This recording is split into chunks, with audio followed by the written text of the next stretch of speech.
Well, hi and welcome to our morning devotional. This morning we'll be looking at Psalm 15. It's a beautiful day out. It was sunny, the birds were chirping, but then one of my neighbors decided to start grinding trees, and so we had to move inside. So you get to be in my living room with me again.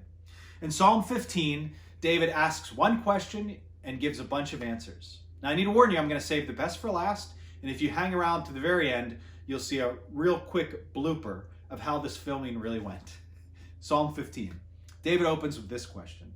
Lord, who may dwell in your sacred tent? Who may live on your holy mountain? David is saying, what does it look like to be the kind of person that can enter into the presence of God in these sacred places?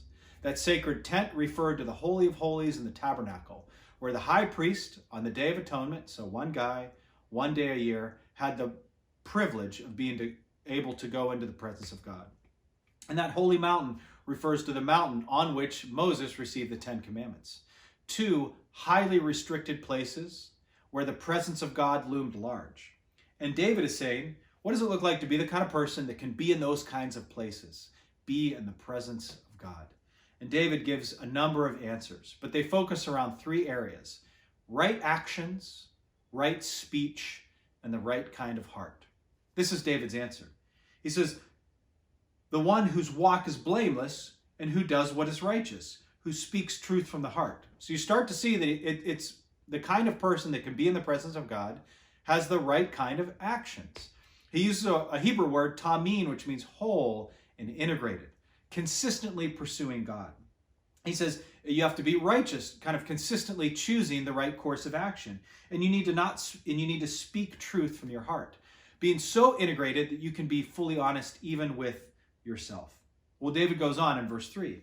He says, whose tongue utters no slander, who does no wrong to neighbor, and who casts no slur on other persons.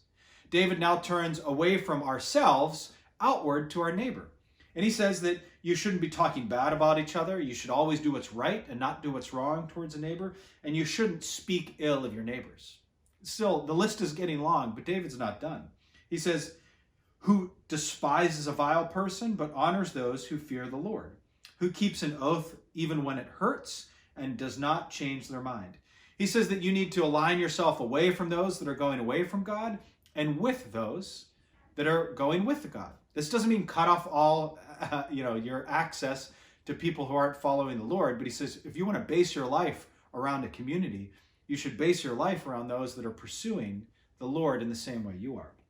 And he says that you should keep your oath, even when it hurts, and not change your mind. And last but not least, on the list, he says that who lends money to the poor without interest and who does not accept a bribe against the innocent.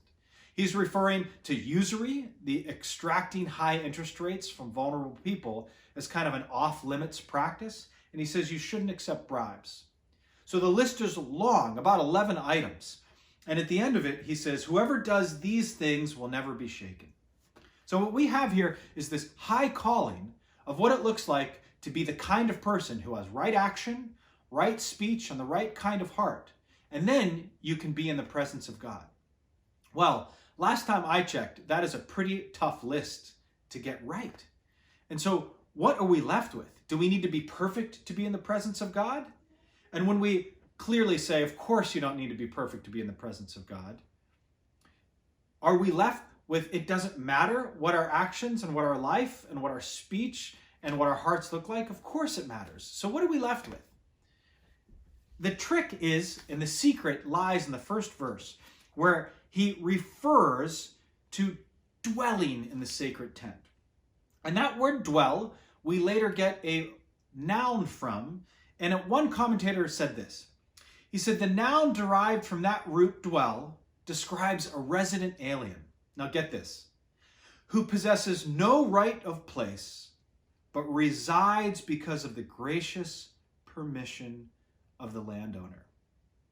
Now I'm not perfect, but I feel like God has invited me in to his presence and to experience what it looks like to be in those holy places. And it's not because of me getting that list of right action, right speech, and the right kind of heart all right. It's because I don't possess a right of place, but I have been invited in by the gracious permission of the landowner. That's the beautiful truth that Psalm 15 speaks to, is that We are invited in out of grace. And once we are invited in out of grace, we are inspired and warmed and motivated to live the kind of life David describes. That's the beautiful news of Psalm 15 that I get to share with you this morning. Is not that you need to get it all right, but you have a fighting chance to be motivated to align your life with God because of his gracious invitation for you to be invited in to his presence. And one more thing, thanks for joining me for this peaceful morning. And I just wanted to give you a little snapshot of what I've been holding off this whole time and what the rest of my day will look like.